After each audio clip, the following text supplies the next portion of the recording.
भैरव और छोटे का नाम था भोलाराम।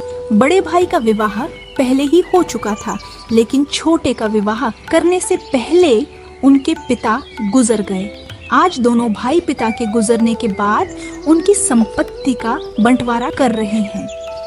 हाँ देखो बोला, मुझे लगता है अब हमें बाबूजी की संपत्ति का बंटवारा कर लेना चाहिए। बंटवारे का नाम सुनकर भोलाराम चौंक जाता है। क्या बंटवारा कर ले, वो भी अभी इतनी जल्दी? अरे भैया, पिताजी को गुजरे सिर्फ 13 दिन ही हुए हैं, गांव वाले क्या कहेंगे? इसमें जल्दी कैसी भोला? अरे ये तो हमारी अपनी संपत्ति है। बंटवारा आज करे या कल, अपना मामला तो हमें ही सुलझाना पड़ेगा ना। गांव वालों को क्या मतलब? लेकिन भैया, कम से कम पंचायत को बुला लेते हैं, गांव के बुजुर्ग भी रहेंगे तो सब ठीक रहेगा। अरे भोला, घर का मामला तब तक घर का रहता है जब तक हम किसी बाहर वाले को नहीं बताते हैं। अब तू सोच, हम दोनों भाई अपना मामला खुद नहीं सुलझा सकते हैं? अब भैरव भोलाराम को चालाकी से बहला फुसलाकर चिकनी चुपड़ी बातों में फंसा लेता है, जिससे भैरव बंटवारे में ना पंचायत को बीच में आने देता है और ना ही गांव के किसी आदमी को। अरे भोला, मैं बड़ा भाई हूँ, इसलिए बंटवारे का काम मैं करूँगा। तब तुझे मंजूर तो है ना? हैं? भोलाराम कुछ पल चुप रहा, फिर धीरे से बोला, जैसा आप ठीक समझो भैया, जो करोगे मेरे भले के लिए करोगे, आखिर बड़े भाई जो हो। यह सुनकर भैरव के चेहरे पर हल्की सी मुस्कान आ गई। उसे यही तो जवाब चाहिए था। तब दोनों भाई सबसे पहले अपनी पुश्तैनी गाय का बंटवारा करने पहुंच जाते हैं। देख भाई भोलाराम, हम ठहरे 2 भाई और गाय है एक। ऐसे में गाय को बंटवारे में अलग अलग तो कर नहीं सकते। तो ऐसा करते हैं, गाय का आगे वाला हिस्सा तेरा और पीछे वाला हिस्सा मेरा। भोलाराम कुछ सेकंड तक भैरव का चेहरा देखता रहा।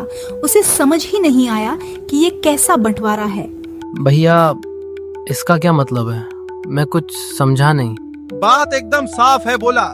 जहाँ तक तेरे हिस्से की गाय है, वहाँ का हर काम तेरी जिम्मेदारी, और जहाँ से मेरा हिस्सा शुरू होता है, वहाँ का एक एक काम मैं करूँगा। अब फैसला तेरे हाथ में है, बोल मंजूर है? हैं? अरे भैया, अगर यही ठीक लगता है तो ठीक है। वैसे भी आप मेरे बड़े भाई हैं, मैं आपकी बात कैसे टाल सकता हूँ? मुझे मंजूर है आपका ये फैसला। यह सुनकर भैरव मन ही मन मुस्कुराने लगा। दूध तो पीछे से निकलता है, और दूध ही है असली कमाई का जरिया। ये इस मंद बुद्धि को कौन समझाए? ठीक है भोला, गाय के बाद अब बारी आती है घर में रखी उस मोटी रजाई की। तो चल उसका भी बंटवारा कर लेते हैं। अब रजाई भी एक है और हम 2। अगर रजाई भी 2 होती तो बंटवारा आसानी से हो जाता, लेकिन अब कैसे करें? सोच, कुछ सोच। है कुछ तेरे दिमाग में? कुछ देर सोचकर भोलाराम बोलता है, मेरे दिमाग में तो कुछ नहीं आ रहा भैया। आप जानो बंटवारा कैसे करोगे, लेकिन रजाई फाड़ कर आधी आधी करेंगे, तब रजाई ना तो आपके काम आएगी और ना मेरे काम। इसलिए आप ही सोचो। हाँ, बात तो तूने बिल्कुल पते की है बोला। तो एक काम करते हैं, दिन में रजाई तू रख तेरे पास और रात में रजाई मैं रख लेता हूँ। हाँ, यही सही रहेगा। ऐसे में रजाई को भी आधी आधी करने की जरूरत नहीं पड़ेगी। बोल, कैसा लगा मेरा आइडिया? हैं? अरे क्या हुआ? किस सोच में डूब गया? बोल, कुछ तो बोल। नहीं भैया, ऐसी कोई बात नहीं है। आपका कल यह निर्णय मैं भला गलत कैसे ठहरा सकता हूँ? मुझे मंजूर है। वाह भैरव, वाह, रजाई का बंटवारा सुनकर तो धनवती खुश हो जाएगी। ठीक है तो बोला, अब बारी आती है अपने पुश्तैनी कुएं की। लगे हाथ उसका भी बंटवारा कर ही लेते हैं। तब दोनों भाई कुएं पर जाने के लिए घर से बाहर निकलते हैं। तभी भैरव की पत्नी उसे आवाज लगाकर बुला लेती है। तब भैरव धनवती को गाय और रजाई के बंटवारे वाली बात बताता है। तब बात सुनकर धनवती बहुत खुश हो जाती है। वाह जी वाह! मैंने जैसा बोला था ठीक वैसा ही किया है आपने, और मुझे तो विश्वास ही नहीं हो रहा, वो पागल भोला मान भी गया। अभी तो खेल शुरू हुआ है। आगे आगे देखती जाओ मैं कैसे सब कुछ अपना करता हूँ। लेकिन बंटवारा ऐसा करना कि गांव वाले भी कुछ न बोल सके, जो सुनने में बराबर लगे लेकिन फायदा सिर्फ हमारा हो। ऐसा बंटवारा कैसे हो सकता है? फायदा भी हमारा हो और बंटवारा भी बराबर लगे और गांव वाले भी कुछ ना बोले। अरे हो सकता है, बड़ी आसानी से हो सकता है। जैसा मैं बोलूं बस आप वैसा ही करते जाना। तब धनवती भैरव को समझाती है कैसे करना है, क्या करना है। फिर कुछ देर में भैरव यहाँ से चला जाता है और कुएं के पास पहुँचता है तो वहाँ भोला राम पहले से खड़ा मिलता है। हाँ तो भोला, क्या सोचा है कुएं के बंटवारे के बारे में, हैं? मैं कैसे सोच सकता हूँ भैया, मैं तो छोटा हूँ। अच्छा है, अच्छा है। चल तो मुद्दे की बात करते हैं। अब अपने पास कुआं एक है और पानी निकालने वाले ठहरे हम दो। तब भैरव कुछ देर सोचता है, ऐसा क्या बंटवारा करूं कि कुआं मेरे पास ही रहे। भोला, मैंने इस बार सोचा है क्यों ना ये सारा कुआं तुझे ही दे दूं। सच में भैया, लेकिन सारा कुआं मुझे दे दोगे तो आप पानी कहाँ से लाओगे, क्या पियोगे? अरे पहले मेरी पूरी बात तो पूरी सुन ले। बात? कैसी बात भैया, मैं समझा नहीं। अरे यही कि सारा कुआं तो तेरा रहेगा, लेकिन इसके अंदर जो पानी है वो मेरा। ऐसा बंटवारा सुनकर भोला राम की मुस्कान गायब हो जाती है। भैया इसका क्या मतलब, मैं कुछ समझा नहीं। मतलब यही है भोला, कुआं कुआं तेरा और पानी पानी मेरा। बोल, मंजूर है? ये सुनकर भोला कुछ सोचता है। भैया अगर पानी रखेंगे तो मैं क्या पीऊंगा, लेकिन खेत अभी बाकी है, क्या पता भैया मुझे खेत देना चाहते हो। क्या हुआ भोला, मेरा निर्णय पसंद नहीं आया क्या तुझे, हैं? नहीं भैया, ऐसी बात नहीं है, मुझे आपका निर्णय भी मंजूर है। ठीक है भोला, मेरे हिसाब से सब चीजों का बंटवारा हो गया है। कुछ रह गया है तो तुम बता दो, उसका भी लगे हाथ बंटवारा कर ही लेते हैं। अरे भैया सबसे जरूरी और असल चीज अपना ये खेत तो आप भूल ही गए, ये भी तो अभी बाकी है। अरे हाँ भाई, मैं तो इसका बंटवारा करना भूल ही गया। चल इसका भी बंटवारा कर ही लेते हैं। और मैं सोच रहा हूँ सब लोग खेत को आधा आधा बांट कर बंटवारा करते हैं, क्यों ना अपन लोग अलग तरीके से बांट कर बंटवारा करें। अलग तरीका? कैसा अलग तरीका भैया? यही कि ये सारा खेत और इसकी जमीन तेरी, इस पर होने वाली सारी फसल भी तेरी। बोल क्या ख्याल है? सच में भैया, सच में आप कितने अच्छे हैं। मुझे विश्वास था आप कभी मेरे साथ नाइंसाफी नहीं करेंगे। अरे भोला, आखिर मैं तेरा भाई जो हूँ, अब मैं नहीं समझूंगा तो कौन समझेगा तुझे, हैं?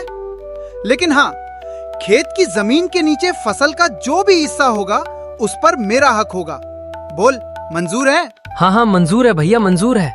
फसल तो जमीन के ऊपर ही होती है, नीचे तो उसकी जड़ रहती है, आप उसे लेकर क्या करोगे भला? अरे भोला, तू मुझे सिर्फ जड़ लेने देगा ना तो मेरे लिए वो भी बहुत है। फिर गांव वाले भी तुझे ऐसा नहीं बोलेंगे कि सारा खेत तुमने अकेले नहीं ले लिया। हाँ ठीक है भैया, जैसा आप ठीक समझो।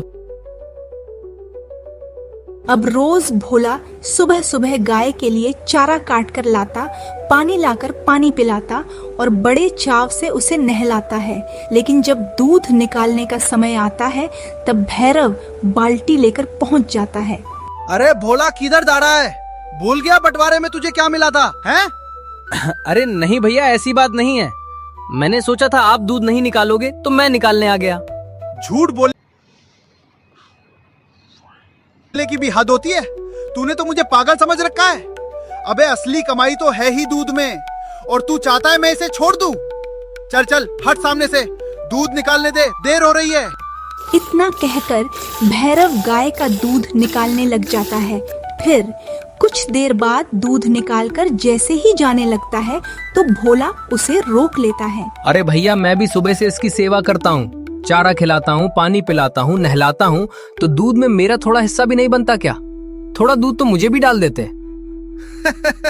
अरे रे रे मेरे भोला, इतनी जल्दी बंटवारा भूल गया? नहीं भैया, ऐसी बात नहीं है। तो फिर तू दूध कैसे मान सकता है? आगे का हिस्सा तेरा और पीछे का हिस्सा मेरा है, और दूध भी पीछे वाले हिस्से से ही निकलता है, इसलिए दूध भी मेरा है। जिस दिन तेरे हिस्से से निकलने लग जाए तब तू रखने लग जाना। और रही बात चारा खिलाने की, तो तुझे याद दिला दूं, आगे का हिस्सा तेरा है तो खिलाने पिलाने की जिम्मेदारी भी तेरी ही हुई ना। यह सुनकर भोला का दिल टूट गया। उसने भैरव को कुछ नहीं कहा, बस चुपचाप अपना सिर झुकाकर यहाँ से सीधा खेत चला गया। खेत में दिन भर मेहनत करता है, फिर शाम को कुएं से जैसे ही पानी निकालने लगा तभी भैरव वहाँ पहुँच जाता है तो भोला के हाथ से पानी की बाल्टी छीन लेता है। तेरी हिम्मत कैसे हुई कुएं से पानी निकालने की? अरे भैया, बहुत तेज प्यास लग रही है, ले लेने दो ना पानी। अबे गधे की दुम, तेरा सिर्फ कुआं है कुआं, उसके अंदर जो पानी है वो मेरा है, मेरा। भूल गया बंटवारा? नहीं भैया, खेत से काम करके आया हूँ तो प्यास लग रही थी तो सोचा थोड़ा पानी पी लेता हूँ। अगर आप दिखते तो मैं आपसे मांग लेता। क्या मांग लेता? अरे तेरे लिए मेरे पास पानी की एक बूंद भी नहीं है, चल भाग जा यहाँ से। नहीं नहीं भैया, ऐसा मत कहो। इस गांव में मेरा कोई है तो वो आप ही है मेरे अपने। अगर आप ही मेरे साथ ऐसा करोगे तो मैं कहाँ जाऊंगा? वो सब मुझे नहीं पता। बंटवारा किया तब कहाँ था? सारे बंटवारे में तेरी मंजूरी थी, मेरे अकेले का निर्णय नहीं था। ठीक है भैया, मैं नहीं निकालूंगा पानी, लेकिन अभी के लिए कम से कम 1 लोटा तो दे दो भैया। नहीं, बिल्कुल नहीं। मैं तुझे 1 लोटा तो क्या, 1 बूंद भी नहीं दूंगा। कुएं का पानी सिर्फ मेरा है, मेरा। यह सुनकर भोला की आंखें भर आई। तब भोला चुपचाप यहाँ से चला गया। लेकिन कुएं का यह दृश्य गांव के कुछ लोगों ने भी देख लिया था। हाय राम राम राम, अथू कैसा भाई है, इसे तो डूब कर मर जाना चाहिए। हाँ रे, ऐसे लोग तो भाई के नाम पर कलंक है, कलंक। इसे तो कीड़े पड़ने चाहिए, कीड़े। गिरधारी, अब हमें चलकर गांव वालों को सच्चाई बतानी चाहिए। हाँ, सही कहा तूने। ससुर के जनों ने पिता की मृत्यु